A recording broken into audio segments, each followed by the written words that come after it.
Привет, друзья! Рада приветствовать вас в новом выпуске подкаста «Жазбол». С вами сегодня я, Анара. И Никита. Привет, друзья! А поговорим мы сегодня с нашими гостями из департамента маркетинга и клиентского опыта о том, зачем нужны акции в ритейле и какую выгоду компании получают от них, и что нового ждет наших покупателей. У нас в гостях Асем Ерланова, это директор департамента маркетинга и клиентского опыта, и Руфина Калиева, бренд-менеджер. Добрый день, коллеги. Добрый день, коллеги. Добрый день. Всем привет. Очень рада вас видеть сегодня. Да, это действительно так. Знаете, хотелось бы начать с такого очень общего вопроса, наверное. Я вот как рядовой покупатель любого продуктового магазина знаю, что акции – это что-то такое, просто что должно быть для меня выгодно. А вот какие вообще, в принципе, акции бывают? Как их можно на какие-то виды разделить? Может быть, по целям они делятся?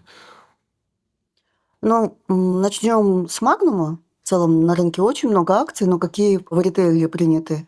То есть вы правильно отметили выгода. Первые самые большие наши акции – это ценовые акции, там, где мы даем скидки покупателям, и там у нас их разные виды есть. Пайда, двухнедельные наши скидки, есть какие-то… Отдельные надо, да, там… типа промо-акции. Акции выходного дня. То есть больше вот такие скидочные акции, действительно там, где покупатель может с выгодой купить. А второй блок – это уже акции для лояльных покупателей. И там уже есть разные механики. Мы в основном фокусируемся на двух. Это фишечные. Сейчас будут сковородки, там, где тебе за определенную сумму в чеке дают фишки. И ты потом эти фишки меняешь на эксклюзивную коллекцию со скидкой.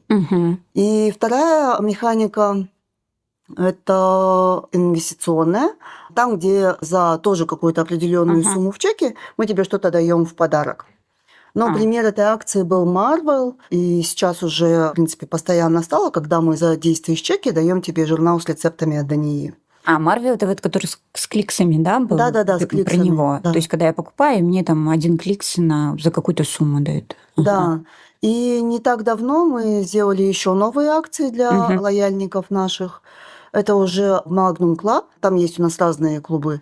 Мам, Пати Club, там уже специальные либо ценовые, либо также розыгрыши. Еще забыла упомянуть. У нас же много партнеров, они тоже проводят акции. Они могут проводить акции национально на весь Казахстан, в каждом магазине, что-то такое. Но в основном то, что у нас проходит, это эксклюзивные акции, те, что они делают специально только для покупателей Magnum.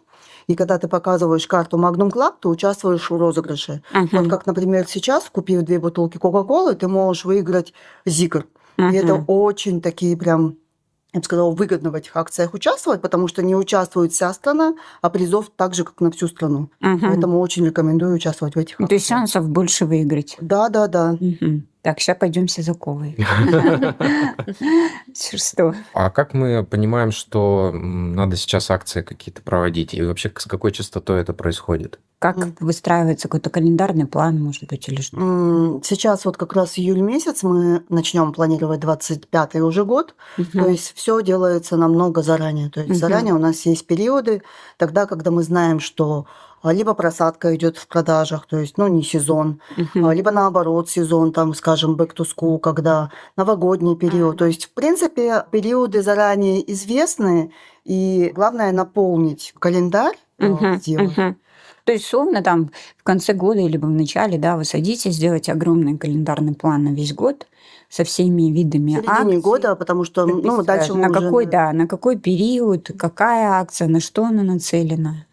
Я правильно понимаю, что, получается, есть в течение года моменты, когда спрос повышенный, и, наверное, в этот момент какая-то стимуляция, да, акциями идет, и другая часть года, когда, наоборот, спрос сниженный, и тоже надо как-то стимулировать. А вот когда спрос, ровненький, то тогда, в принципе, акций поменьше, скорее всего. В Магнуме такого не бывает. Мы все-таки предоставляем продукты питания, людям нужно есть всегда.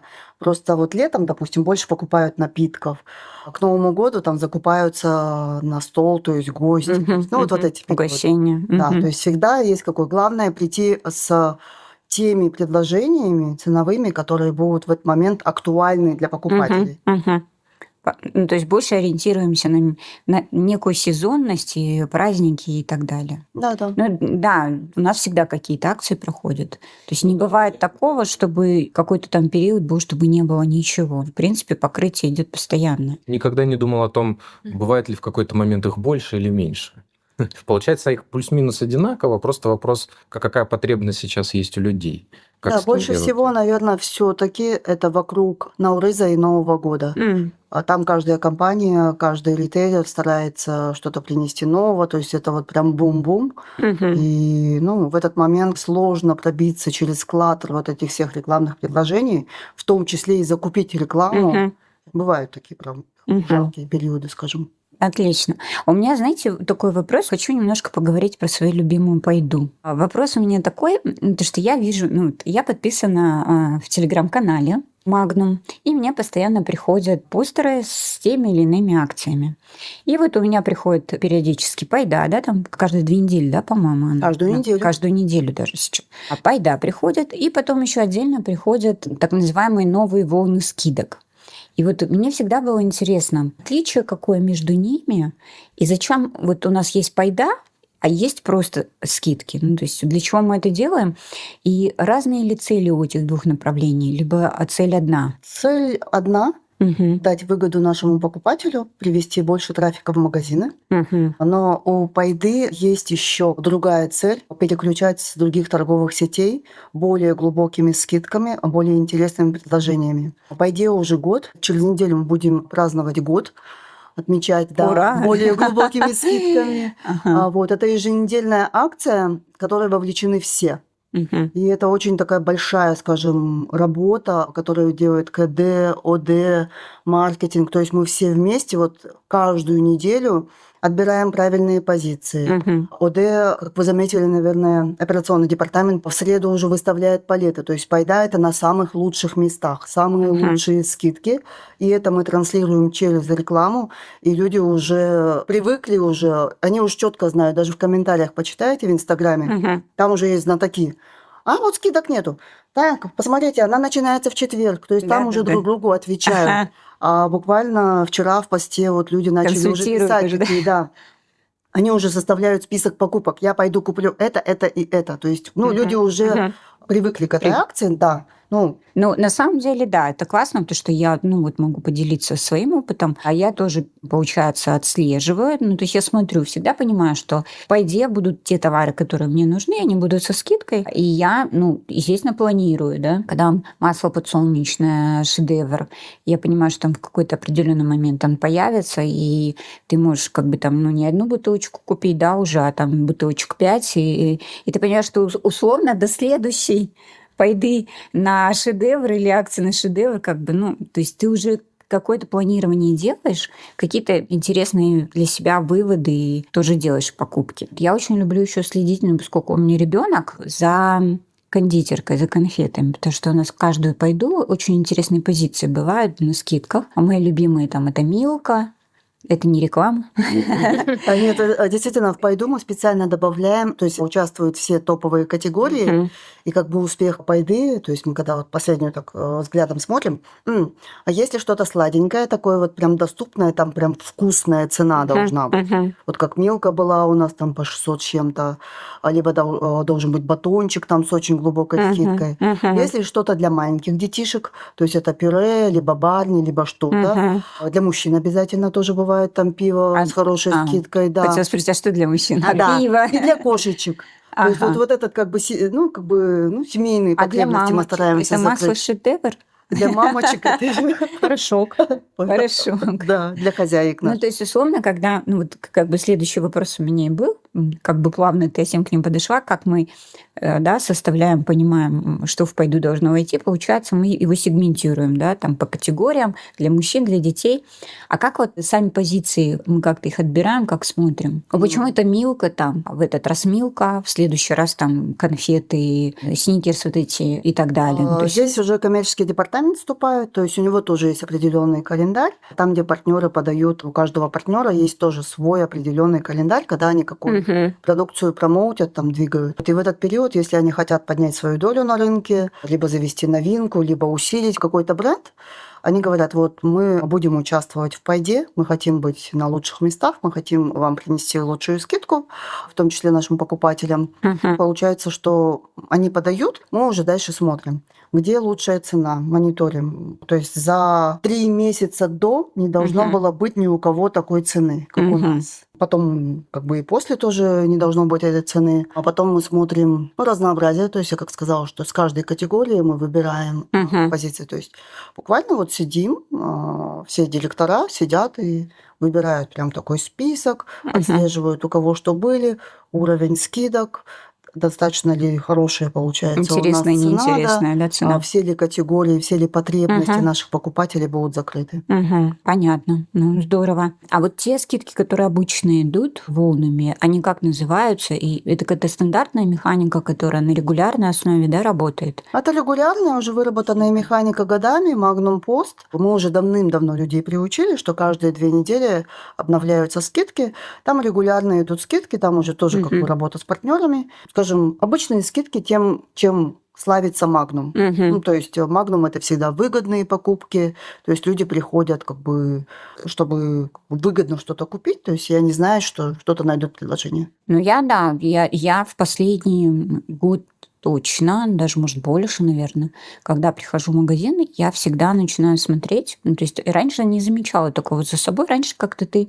стандартно покупаешь те бренды, ту продукцию, которую ты привык покупать, да. А сейчас я стала замечать, что я все-таки начинаю целенаправленно сначала иду смотреть, ну, если какие-то акции я уже знаю, потому что мне приходит, да, рассылка, и плюс я иду смотреть в торговый зал, потому что я знаю, что помимо там пайды еще бывают очень интересные акции, обычные, регулярные. И я уже обращаю внимание на это, и уже, кстати, это очень здорово меняет мои покупательские, на самом деле, привычки, потому что, ну вот, например, если, ну сейчас вот на фоне детей, да, если я раньше, например, покупала барни ребенку постоянно, что он любил, ну, когда он очень маленький был, то сейчас за счет того, что хорошая выгодная скидка, Милка очень часто их делает, да, а я начинаю покупать вот эти, в принципе, практически то же самое, да, вот эти бисквитные пирожные Милка, которые тоже похожи на барни. И я понимаю, что мои привычки начинают меняться, и вот как раз-таки акции, цена, вот эта наша политика ценовая, она очень, ну, действительно очень влияет на покупателей и на их корзину, скажем так. Знаете, интересно в этом плане, что с одной стороны, да, меняются покупательские привычки, Мгм. и покупателю понятно, что он приходит и пользуется акцией, ну, потому что ему это выгодно. Да, и акция так устроена, чтобы она выгодна была человеку. Поэтому, видимо, меняются привычки. И интересно при этом, ну, это же вряд ли там в чистом виде благотворительность, да, то есть маркетинг строится для того, чтобы компания тоже какую-то пользу получила с этого. А какая выгода может быть у Магнума? Какие цели он может преследовать, когда делает акции? Я могу предположить, что, ну, как минимум, это, наверное, трафик новый. Ну, во-первых, да, это трафик. Не во-первых, во-вторых, это трафик. Во-первых, это все-таки лояльные покупатели, мы должны с ними как-то общаться, давать им интересные предложения, вовлекать их в покупки, в процесс, то есть что-то интересное всегда предлагать. Например, вот как сейчас у нас проходит акция сковородки. Мы привезли специальную эксклюзивную коллекцию ТВС. Она есть на рынке, знакома, хорошего качества. Мгм. Мы взяли специальную коллекцию, более такой, которой нет ни в каких магазинах, только для Магнума ее привезли. И также через фичную механику нашим покупателям даем возможность приобрести, обновить свои сковородки с огромной скидкой. Ну, то же самое было и с ножами. Ну, я знаю семьи, которые вот прям говорят, благодаря Магнуму у меня всегда, вот скажем, на кухне ножи хорошие, вот сейчас Сейчас сковородочки Сейчас обновила. считаю, сколько я купила. 3 сковородки. Еще не вечер. Так, а еще не закончилось, там до 10 июля, да, по-моему, у нас. Все правильно. Да, Да, до 10 а июля. ножей, ну, тоже прилично. По-моему, ножей чуть ли не все я покупала. У меня нож кто-то стащил. Да, хотела купить. Любые фишечные механики, они подразумевают сбор коллекций. И Мгм. таким образом мы вовлекаем Мгм. покупателей, чтобы они больше делали покупок, больше собирали наклеек, чаще Мгм. ходили в магазин, Мгм. делали больше свой чек. Мгм. Мгм. Общими словами, ну, если обобщить, можно сказать, наверное, поправьте меня, да, если я не прав, что это делается, ну, как на рынке это такая вот борьба за внимание покупателя и, может, в каком-то смысле за вот его любовь, приверженность к, ну, в нашем Построение случае, эмоциональных Да. отношений, да, вот любовь, да, прививаем любовь, привычку к Магнуму. Как тогда понять, ну, запустили мы какую-то акцию, как мы понимаем, она эффективно, классно сработала или нет? Как измеряется любовь к Магнуму у покупателей? Стандартно, если прямо вот так по книжке идти, то бывает исследование Brand Health Tracking, там, где оценивается здоровье бренда по основным показателям. И один из показателей есть любовь к бренду, а также есть другой показатель, которым мы сейчас пользуемся, это NPS. Порекомендуете ли вы Magnum своим друзьям и знакомым? То есть чем выше оценка, тем больше лояльности к Magnum. Но если вот по бизнес-показателям, то есть это вот как бы такие качественные показатели, по бизнес-показателям это сколько людей вовлечено, то есть мы прям смотрим на количество чеков, сколько чеков было с акцией, сколько было чеков без акции. Так как у нас есть программа лояльных клиентов, то есть мы среди них тоже смотрим вовлечение, смотрим, сколько в среднем наш лояльный покупатель купил этой коллекции. То есть здесь вовлечение, ну и такой вот прям финансовый показатель, это ROI, как мы окупили эту акцию.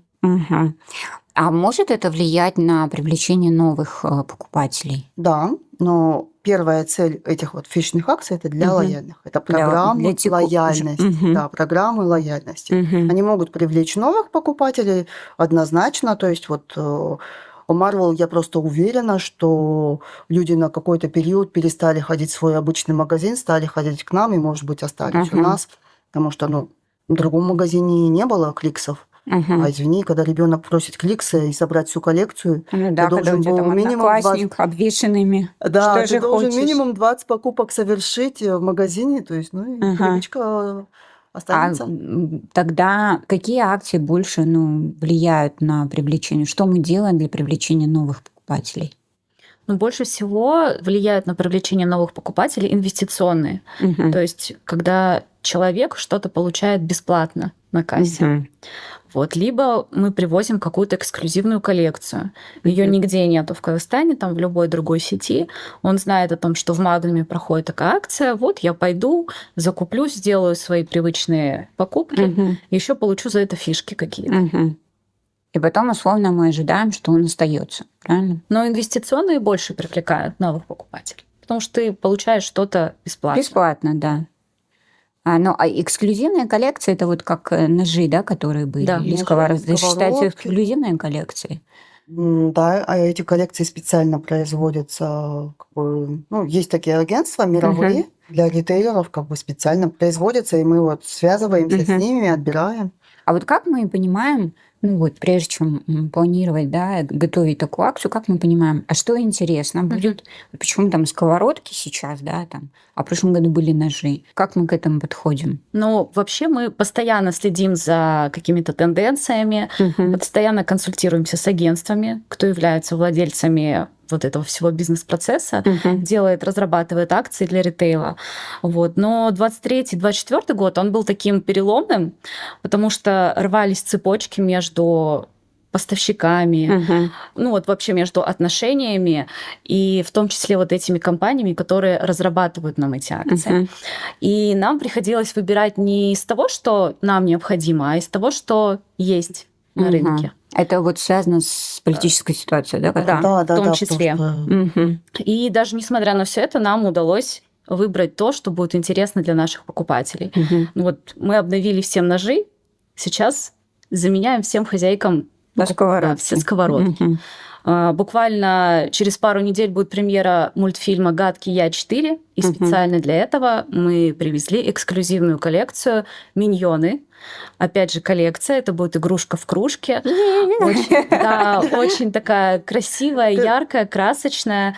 И дополним ее популярным, таким ярким, красочным мерчом, который будет актуален и в летний период, и в школьный.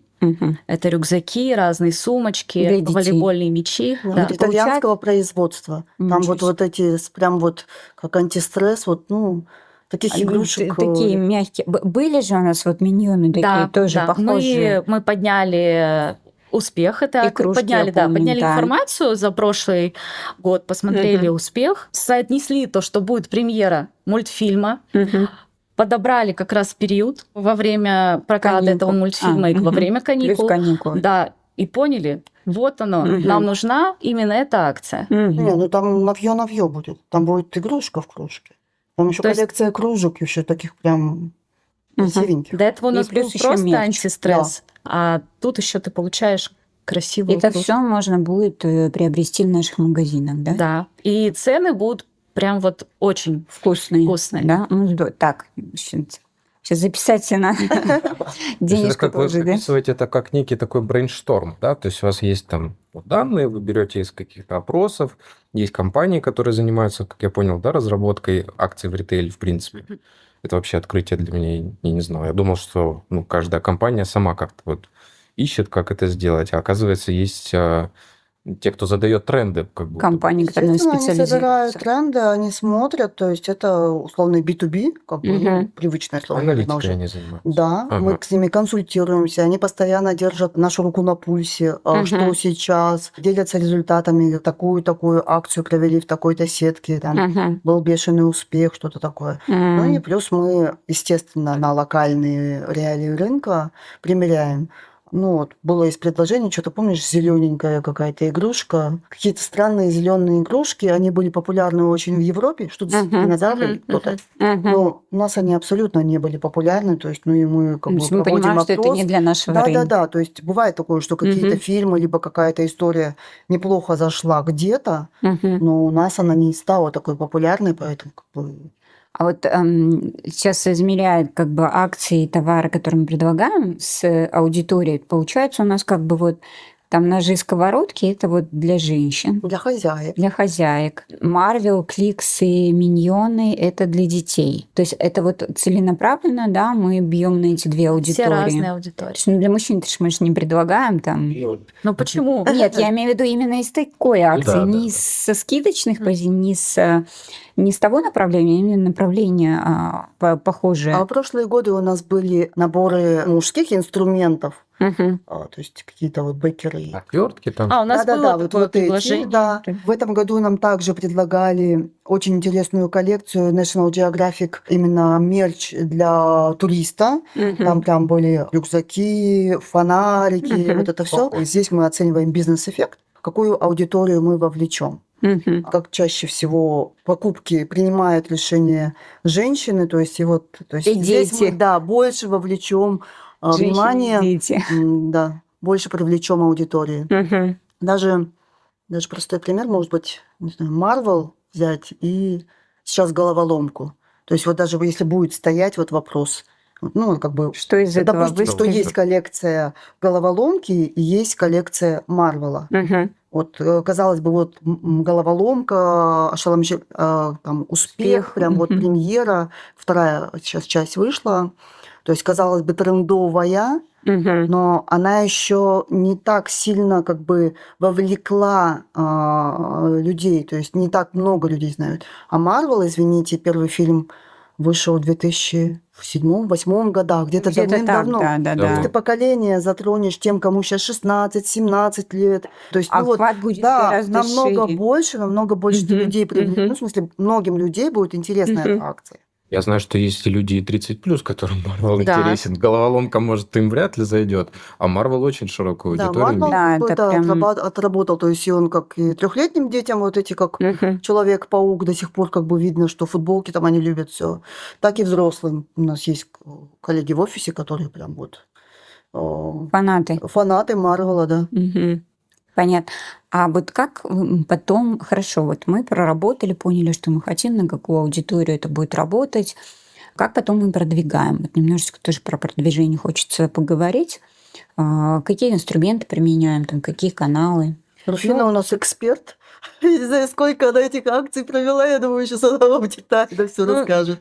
Изначально мы делим компанию на несколько этапов. Сначала мы строим знание, Мгм. что это за акция, что она запущена, какая механика и что необходимо сделать. Потом мы уже начинаем знакомить потребителей с коллекцией, рассказываем, что входит туда, призываем собрать всю Мгм. коллекцию. И потом уже третий этап – это напоминание. Вот. Что касается инструментов, в первую очередь, это, наверное, самое главное, это рассказать внутри магазина, привлечь внимание в магазине. Это какие-то дисплеи специальные, выставленность товара, палеты специальные, материалы на кассе. А затем мы подключаем диджитал, YouTube, соцсети, блогеров иногда бывает подключаем, и наружную рекламу. У нас внешние инструменты тоже, получается, есть. Да, но первоочередный инструмент это внутри магазина. Потому что это акции, напоминаю, это программы лояльности для тех людей, кто постоянно ходит к нам в магазин, чтобы они продолжали ходить, то есть вот эти эмоциональные отношения строить, что для меня вот это вот только я вот выгоду я тут нашел, я вот хорошо, что я сюда хожу, то есть это вот это всё. А снаружи тебя уже догоняет. Грубо говоря, информация напоминает, и ты, я же где-то уже видел. Точно, в Магнуме. Но получается, мы как бы разные каналы применяем. Не так, что только диджитал, только магазин, но там наружку тоже, да. Там... Называется это 360, как круг, то есть...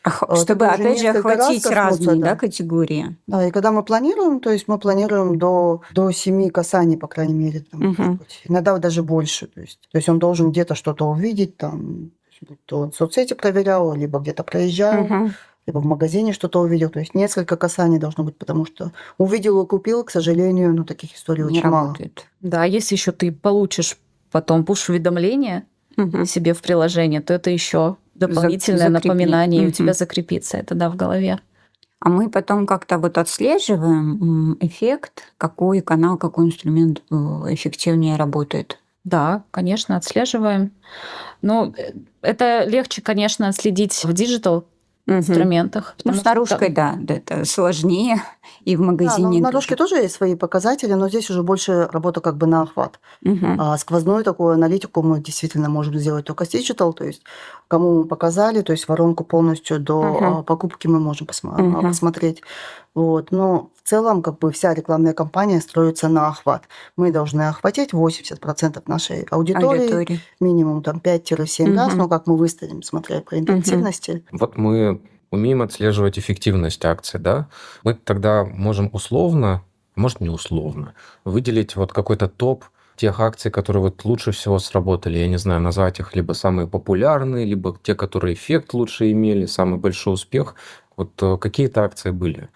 Ну, мне кажется, это Marvel, который был у нас в прошлом году, как раз совпал с премьерой «Стражей Галактики». Это инвестиционная акция, где мы раздавали кликсы. Просто был ошеломительный какой-то успех.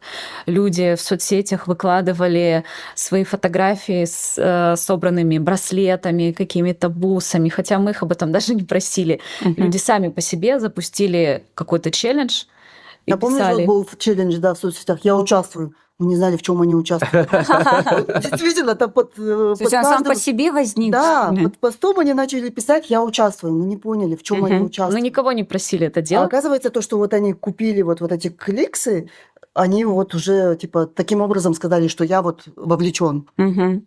Да, ну и, наверное, ножи, потому что это тот товар, который легко сменить на своей кухне. Интересно, а вообще существует ли это, не к тому делаем мы это или нет, а вообще вот так абстрактно, существуют ли такие способы, что ли, вирусного маркетинга или как? Вот когда, сейчас мы говорим, случайно получилось, да, как-то само по себе зародилось в Марвеле вот тренд такой, да, хэштег «Я участвую». Это же ведь можно как-то и целенаправленно, наверное, вызывать. Это какой-то как будто запредельный уровень влияния. Типа там кто-то где-то случайно, но было это не случайно. Нет, естественно, мы пытаемся вирусить, то есть какие-то контесты мы запускаем. То есть в какой-то момент, да, мы запускаем, там конкурс был там на лучший, в конце уже больше мы выкладывали, кто лучше применит кликс, оригинальнее всего применит кликс. TikTok челлендж у нас был. Да. Помните, танцевали люди? Да. По-моему, с миньонами, кстати. То есть помимо акций, то есть внутри акций, да, в период ее проведения мы еще какие-то конкурсы проводим. Да, вот они могут завируситься, могут не завируситься, но вот прям такого, чтобы вот в какой-то тренд мы вошли, что-то такого, нет, в глобальный тренд, скорее всего, вряд ли. Это прям, я не знаю, редко бывают такие успехи, вот, не знаю. Видели кружку Стэнли, которая машина сгорела, только кружка осталась, и внутри еще лед был. И теперь эта кружка супер популярна, там вообще за ней очереди выстраиваются, там определенный цвет, даже маджента есть. Но это вот как бы там и то компания приложила усилия, то есть вовремя словила в этот момент, то есть эта девушка Это выложила. было случайно? Это было Да. случайно, девушка выложила этот момент. Мгм. Получается, я думаю, что у них есть трекер социальных сетей, они увидели это, Мгм. такие, надо делать что-то, и как бы это они новость распиарили, то есть, как она вот из горящей машины, только вот эта кружка осталась. Да-да-да-да. Вот Да-да. из горящей машины, что там выжил то ли термос, то ли что, Вот какая-то термос, кружка. кружка. Термокружка, Термокружка. получается. И там уже как бы компания сама уже приложила. Это вот Прикольно. как бы достаточно случайность, то есть они же не сжигали ее машину, то есть я не думаю, что это было прям задумано. Хотя... Кто знает, Да. Главное, чтобы теперь люди не стали поджигать машины ради этого тренда. Я думаю, что Там- это слишком дорогое удовольствие. Я слышал, там вроде бы им возместили стоимость машины там вот от тем людям, которые попали в Квартиру эту подарили. аварию. Я не знаю, да, там квартиру, что... Вот стимуляция вирусного маркетинга, мне кажется, тоже очень такая тема классная. Интересно. Ну, Но интересно. сложно. Ну, Вот да. как понять, вот это вот я участвую, что в голове у человека, и как оно вот развивается, да? Но это да, тут как бы, наверное, можно и попасть, можно и не попасть, Конечно, опять же. конечно. Нужно Настроение понимать, надо. ну, либо очень профи нужно быть, чтобы... Чувствовать как-то это. Это же вряд ли как-то анализируется математикой. Это Это больше эмоциональные вещи. Это нужно следить. Да. У нас есть как бы программа YouScan, где буквально каждое утро я начинаю с того, что отсматриваю, что про нас говорят, где что. То есть Юскан — это YouScan это немножко, давай, трекер да, всех, поясним. скажем, упоминаний, где есть слово магнум. Мгм. То есть любой магнум. То есть там магнум Мгм. какой-то есть, оказывается, КамАЗ. Не КамАЗ, а какая-то машина какая-то есть большая. То есть я вот про нее даже читаю, потому что не на нашей территории как бы. Мороженое, по-моему. Да, мороженое Магнум есть. Если она выход там на нашей территории, Ага. как бы, там же есть у каждого в соцсетях там Мгм. показано, с какой. То есть, если оно вот где-то вот в Казахстане выходит упоминание, то все упоминания мы видим и Мгм. просматриваем. Там отслеживаем. можно видеть, да, по-моему, позитивные либо отрицательные. Да-да-да, там уже отслеживается. есть, да, там уже есть показатели все. Ну, то есть Да. по нему вы тоже можете видеть, как акция влияет, да, там. Да, у нас есть поговорка, если акция появилась на OLX, это успех. А, это что такое тоже бывает? Да. Нет, это просто наша такая поговорка, да. Наши наклейки продаются на OLX. Фликсы, я видел, продавались на OLX, Даже да? наклейки продают на... Наклейки тоже в том И числе. даже наклейки. Да. Да, даже Да, их дешевле можно купить, чем получить в магазине. Ну, посмотрите. Понятно. А вот что самое сложное в подготовке таких акций? Вообще какие проблемы бывают, трудности? Ну вот один из них — это когда вот там условно политическая ситуация, да, и мы потеряли связи там с компаниями, которые нам помогают, а вот еще какие проблемы возникают? Ну, вообще сам по себе процесс проведения акции очень сложный, Мгм. потому что он требует постоянного вовлечения и контроля. Ты вовлекаешь практически все департаменты и структуры во все процессы. Планирование начинается примерно за год. Мгм. Мы собираем все предложения от компаний, рассматриваем их, делаем расчеты, потом уже идем на защиту перед Мгм. руководством. После того, как все согласовывают, подписываем контракты. Это тоже очень долгий, сложный процесс. Планируем поставку, разрабатываем дизайны, Мгм. продвижение, рекламные материалы. Мгм. А Вот бывает? вообще сам процесс сам по себе сложный, и вот в этом сложность. Трудоёмкий. Трудоёмкий, да. трудоёмкий, это... А можно такое быть, я не знаю, там логистика сломалась, не приехали, товар не приехал, Не бывает. или там еще что-то, я не знаю. там. Помнишь, что-то, мы в смысле, последние наши все коллекции были с Европы. Мгм. Насчет Китая я всегда знаю, если бы с Китая ехали, то китайский Новый год мы бы предвидели. Мгм. Но вот по сковородкам, помнишь, была холодная зима, и вот дороги были закрыты. Что-то такое. Но Мгм. мы все равно на 3 недели заранее привозили, то есть менеджем эти моменты. То есть мы всегда какой-то люфт времени держим. Чтобы был. Да. Но и вот эти моменты, то есть, с Китаем я точно знаю, то есть, сейчас у нас нету этих проблем Мгм. коллекции. Но Заранее вот предвидим. мы все равно заранее, Мгм. то есть не прям к моменту, мы заранее привозим, потому что мало ли. Я помню, с ножами была какая-то ситуация, что там ножей не осталось или не Купили? хватило, и потом мы их докупали. И привозили Там еще спрос партию. оказался Выше выше, гораздо, чем мы изначально планировали. Мгм. А там уже как раз был карантин, начинался Мгм. в некоторых регионах, откуда мы везли товар. И с этим возникли проблемы. Вот. А из-за того, что у нас был большой спрос, нам даже пришлось дозаказывать Мгм. производство на заводе в Китае. Мгм. Вот завод специально Поменяли. открыли, да, для того, чтобы произвести этот объем для нас, пока он доехал до России, потом обратно к нам. В общем, это очень долгий такой трудоемкий Мгм. процесс. И, естественно, вот образовался такой люфт. Мгм. Понятно. Вообще пандемия, ну, сейчас просто про нее затронули, вспомнили, она как-то повлияла на то, что...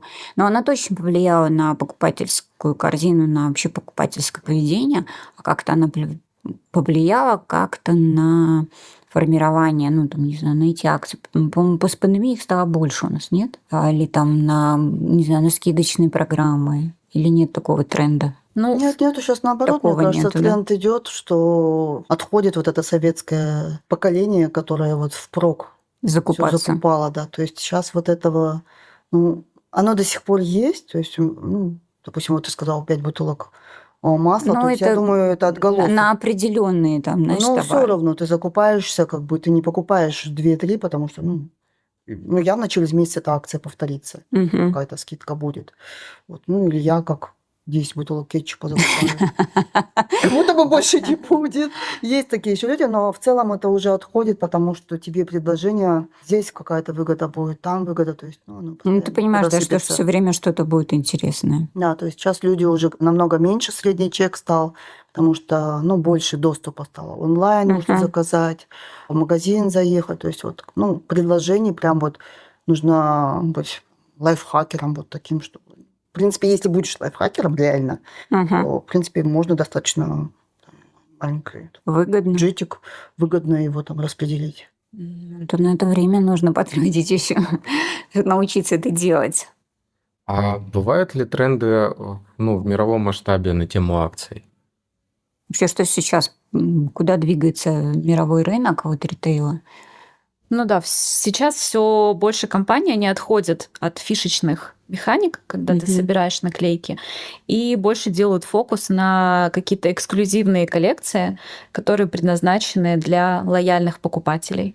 То есть ты, имея карту Magnum Club, можешь приобрести какой-то определенный товар, который есть только в Магнуме Мгм. и только для держателей вот карты лояльности. Как со сковородками сейчас. Ну, со сковородками мы еще собираем наклейки. Фишечки Да. еще ж Да. собираем. Да-да-да. Да. А сейчас уже такой идет тренд, то что постепенно отказываются от бумажных наклеек, либо вводят их в электронном виде, либо вовсе их не делают и приводят коллекцию, продают по специальной цене только для держателей вот карт лояльности. То есть ты не можешь купить, если не купишь, ну, не приобретешь вот эту карточку или в телефоне приложение у тебя. Да, Мгм. все верно. То есть больше акцент, получается, идет на то, чтобы ты становился постоянным покупателем, да, и это тебе дает привилегии. Тебе дает право узнавать первые Кстати, новости, тебе дает... борьба за любовь. Да. Все правильно сказать. Мгм. Борьба за любовь. Мгм. Хорошо. Ну, мы уже сейчас немножко затронули вопрос того, какие акции у нас впереди, да, Гадкие миньоны. Я, да, с- Мгм. Миньоны. Вообще, кстати, звучит классно. Мне кажется, дети очень любят этих миньонов. Обожают. Да. А есть ли что-то еще? Ну, в плане вот новых акций, которые можно Порадуйте. было бы ожидать Можете не впереди? рассказывать, если это Ну, секрет. Ну, спойлерить не будем, конечно. Вот. А для хозяек будет еще что-то интересное? Обязательно будет. У нас Мгм. сейчас в работе несколько коллекций очередных. Мы думаем, вот, ну, Сохраним интригу. да, но мы еще правильный период подбираем. Много чего у нас есть интересного. Мгм. Ну, как Фина сказала, что было сложно вот эти 2 года подбирать, потому что, ну, предложений вот правда. Компания Сейчас есть, тоже ее нету. возвращаются. Да, мы работали с TCC, компании не стало. Мы Мгм. работали Бренд в лоялти, Brand Loyalty, компании не стало. Как не стало, так и не стало предложений да, предложений. Мгм. хороших. Приходится работать с тем, что есть. Мгм. Но сейчас как-то уже налаживается рынок. Сейчас возвращаются налаживается, какие-то, ну, есть появляются там новые компании. свои нюансы есть. Ну, условно, вы сами знаете, что вот сейчас какие-то бренды переназываются. Вот сейчас только пошло вот прям Мгм. новая вот эта волна, бренды переназываются. То есть Как раньше, я не думаю, что нам просто и легко будет доступны франшизы, потому что, чтобы в Европе как бы закупить их, там, ну, минимальный вот объем закупки там с 3 миллионов евро начинаются. Ну, не такая сеть, чтобы как бы это мы могли себе позволить.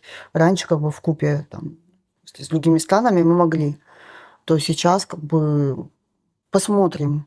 Но появились какие-то ноунейм коллекции. Тоже сложно, знаете, ноунейм запускать. То есть лучше франшиза идет, которая вот известна. Ну, будем Надеяться, что... Надеюсь, что нормальное что-то отберем, как бы, и сможем привести эти коллекции для наших любимых покупательниц и их детей, и семей. Ну, отлично. Мы тоже будем с нетерпением ждать новых акций. Мы их любим.